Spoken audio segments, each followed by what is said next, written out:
In today's video, we're going to talk about how to repair drywall damage outside of the shower. A real common area for damage to occur. As you can see here, the wall is buckling a little bit. We've got some water damage that is rolled down onto the molding. We're going to focus on the drywall. So when you have water damage in drywall, we've got to look at a couple different things. One, we want to check and make sure that the area that we start to cut away is actually good, clean drywall. So I'm going to go up here above this damage. You can see where this drywall is bulged out here from this shower leaking. And I'm just going to come up a couple of inches above it and an inch or so past it, and we'll show you all the steps and how to fix that. So now I'm just going to talk a little bit about the tools and the materials that you're going to need to make this patch happen. So here we have the materials to tape off the areas so that we can prevent the texture from going all over. We're going to use a multi-tool to cut the patch out. You can use a utility knife, but this is a really handy tool if you have one. We're going to need a tape measure to measure our patch. We're going to have some reinforcement, just a couple pieces of wood of some type, some screws, piece of drywall, an impact, and then our drywall pan, some knives, and then last and most importantly, our Easy Pro texture gun, bag of texture, and our universal mixer so we can mix our texture. So let's get started. So I'm going to tape off the area here, and that's just going to help kind of control the dust and the mess while we make our cut. So the first thing I'm going to do is take a measurement of the width, and then I'm going to make a mark on the wall. So I'm going to come out 8 inches here. I'm going to come up about an inch above, and I'm going to mark out here at 8 inches again. That gives me 2 marks to create a straight line. Right above the molding, I'm going to come up at 5 inches. If you notice, my damage is just right at about 4. I'm going to come up to 5, make a mark, do that again, right at 5 inches. And I'm sure you're asking, well, why twice? I'm going to use my drywall knife here, and this gives me 2 marks to place this on so I can draw a nice straight line. So now it's time to cut this hole. So I'm going to use my multi-tool and run around the perimeter here, above the molding, along the corner, and then I'm going to follow my lines that I just made.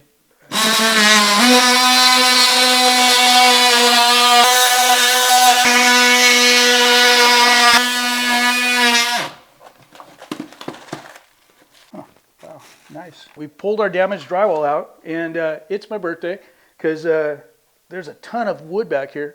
So it's going to be really easy to mount our new patch. I'm going to cut a plumber's patch though, because I want you to see how that works if we didn't have all this wood, and how the plumber's patch uses the face paper of the drywall to become the tape. So you eliminate the need for putting drywall tape with this technique. So now we're going to cut our patch, and I'm going to show you how to do a plumber's patch.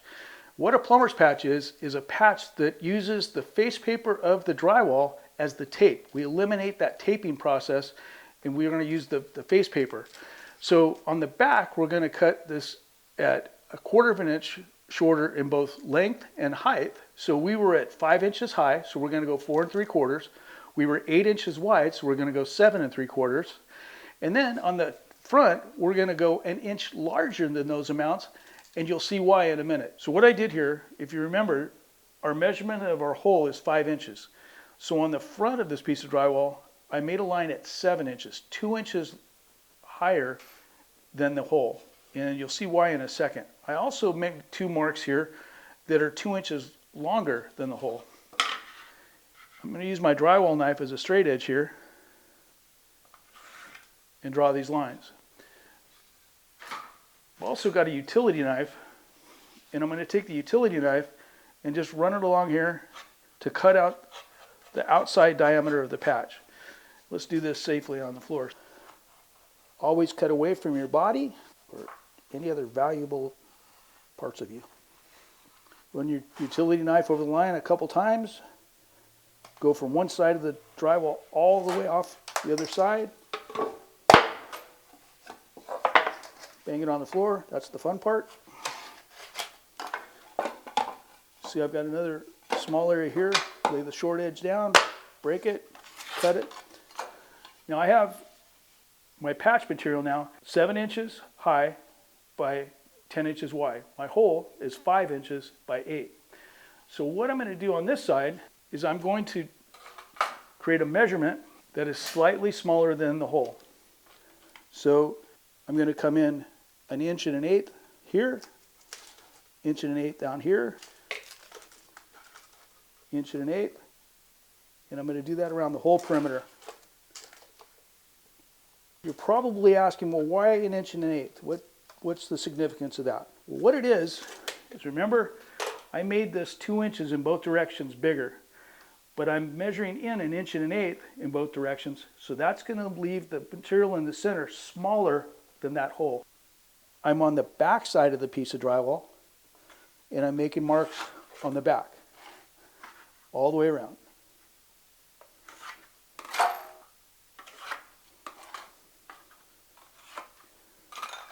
Now, once again, I'm going to use my knife, and I'm going to score from one side all the way to the other side of the patch.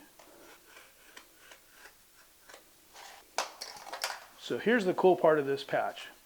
So now I'm going to snap this off, but I'm not going to tear this away on the front. I'm going to roll this drywall off and leave that paper on the front. So if you look at the back, you can see the drywall still attached to the face piece, but it's bigger than the patch. And I'm going to do that all the way around. If you have a spot like that that stays on, just take your drywall knife and clean it off. Now what's important is that we test the patch in the hole. And that's a great fit. It never works the first time. So, such a great fit, you gotta pry it out. One thing about this particular repair is I made a patch that's great for the center of a wall. You have paper going all the way around the outside of it, that you can put drywall mud all the way around the outside. You see the problem that we have here? We have tile here on this side, and we have molding down here, so I really can't put this patch in with the paper on all 4 sides. I wanted you to see how we make these. I didn't want to do it just on 2 sides, but we've got to cut the paper away on 2 sides, so we're going to do that now.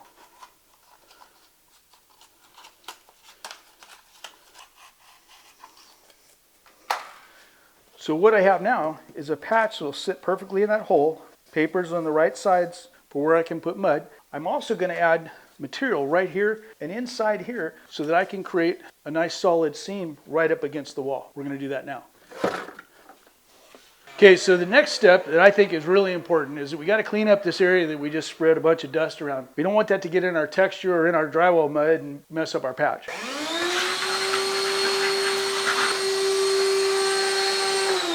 Apparently my filter's missing. As a retired fireman, I don't need a filter in my vacuum. So in the pan here, I've got some 20-minute powder and water that I already dropped in. This is the Easy Pro Universal Mixer. I hope you've seen our videos on that, but if not, here's a little review. So in this pan, I've got some 20-minute powder and some water already mixed together, getting ready to mix it with the Easy Pro Universal Mixer. The mixer goes into the bottom of this drywall pan and overlaps itself and mixes great. So that's what I'm going to start. Notice I start out slow, but instead of using your drywall knife, you can use this mixer or your wife's cake mixer. If you're doing that, you're probably in trouble. And I'm a little light on water here, so I'm going to add a little water. So as I mix, I just add water as necessary, but I let the Easy Pro mixer do all the work. And as the powder mixes with the water, I can speed up just a little bit. You don't want to go too fast because it'll splatter. But you can go as fast as you are comfortable and mix this up much more thoroughly than you can with your drywall knife. So I've got my 20-minute mud mixed. Now I need to fill it in around my patch. What I'm going to do here is I'm just going to lay it right on that intersection of the paper down in the corner where the paper hits the drywall. So I'm going to do the same thing on this side, but you can see I didn't cover every bit of the paper. It's not critical that you do that. And even if I had 2 more sides, if it were a center of the wall patch where I have paper on all sides, I do the same thing all the way around. You'll see why in a second. So I'm going to take this and I'm going to set the bottom of the patch in the bottom of the hole and then push it in. I push the material out away from the patch to press out the extra material. When I do that, you can see how all that paper is now covered. So this is a really solid patch right now. We had wood behind it. I don't even need to put a screw in it. When that drywall mud hardens in 20 minutes, that patch is going to be rock solid. I'm going to throw some more drywall mud here in this crack to fill that so that there's no void space. But in reality, when I'm all finished, before I paint, I'll run a bead of caulk right in there, and that'll help with keeping that resistant to water. We really need to do some improvements here in the shower, that's a whole nother video, but that's where the problem really lies. We've got to stop the water from coming out. So the next thing we need to do is run a coat of mud across this entire surface so that we level it out and make the patch completely even in the middle and along the edge of the paper with the wall. So you see me using a 6-inch knife there. I'm going to step up now to an 8-inch knife, and the reason for that is that I want to be able to go across the entire surface of the patch and overlap onto the wall. So I used 20-minute mud to do this repair, and the idea behind that is that if we can get in, do this patch, float it, and we'll probably have to hit this maybe one more time with just a real quick skim coat, but right after that skim coat, we can shoot texture today, and then tomorrow paint this patch, and this bathroom's right back in service. So this is 20-minute mud, and this is me turning it into 9.5-minute mud with a hairdryer. So when you use a hairdryer, you want to run it across the surface and just not focus it in one spot, especially if you have it on high, because if you take all the moisture out of one spot too quickly, you can make it crack. So just run it across slowly, and it'll speed up the drying time considerably. So I'm using our universal mixer, the Easy Pro universal mixer, to mix my hot mud again for that last coat.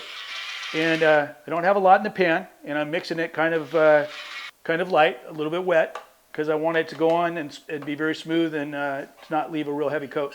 To clean the mixer, I'm going to put a little water in this bucket, filled it about half full, drop it in here. That quick it's clean. Go to easyprotexture.com and grab a universal mixer. They're awesome. Now I'm going to take this mud and a 10-inch knife. So I'm just going to run a very light coat across the whole surface.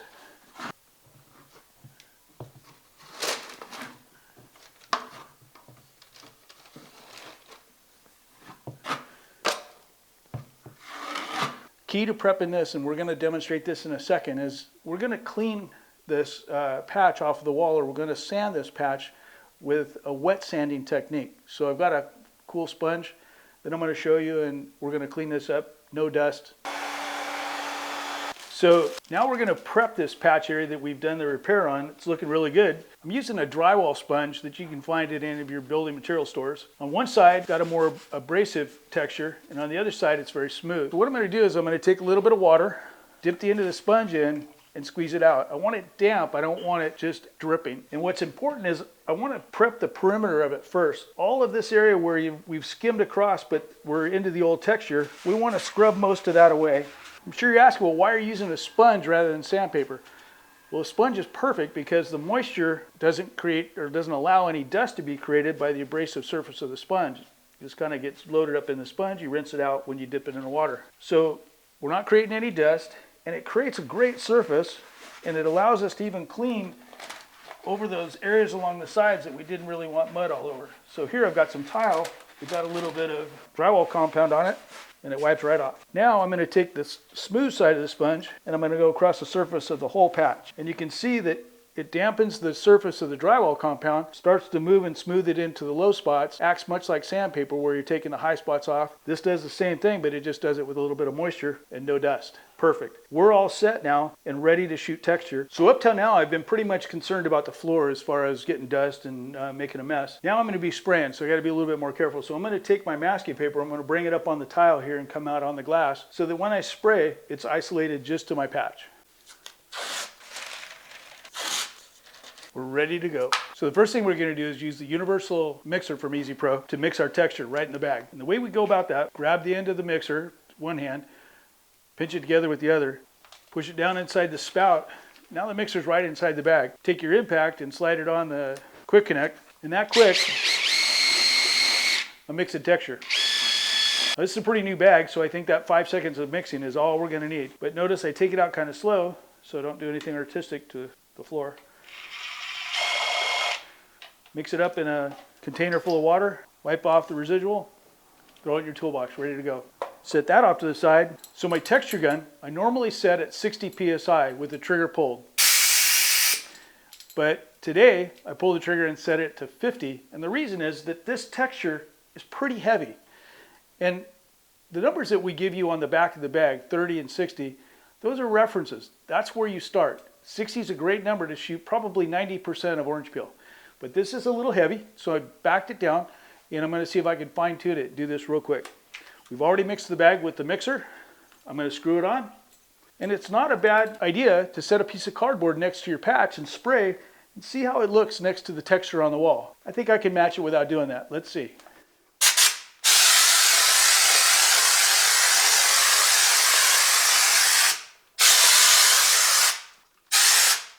So as you notice, I don't go in straight lines.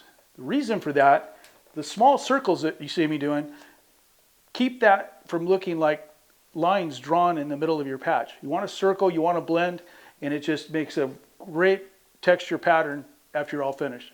So one more recommendation I can make when you do a patch like this is maybe use a little bit more masking paper. Oops. So now we're in a waiting pattern. We need this texture to dry.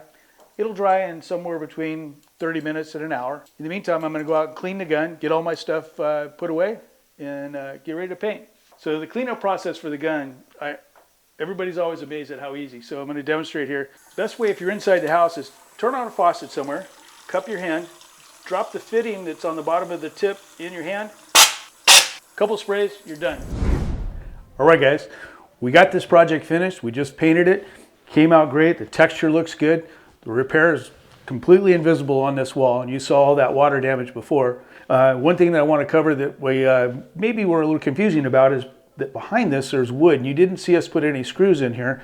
And the reason that I didn't do that is that I wanted to demonstrate the Plumbers Patch, was us using the paper on the face of the drywall to actually hold that piece of drywall in place with drywall mud without any screws. You can do that right in the middle of a wall with no studs, no wood behind it. I know you got a lot of good information out of this video, but click here to see our other products and the way to use those.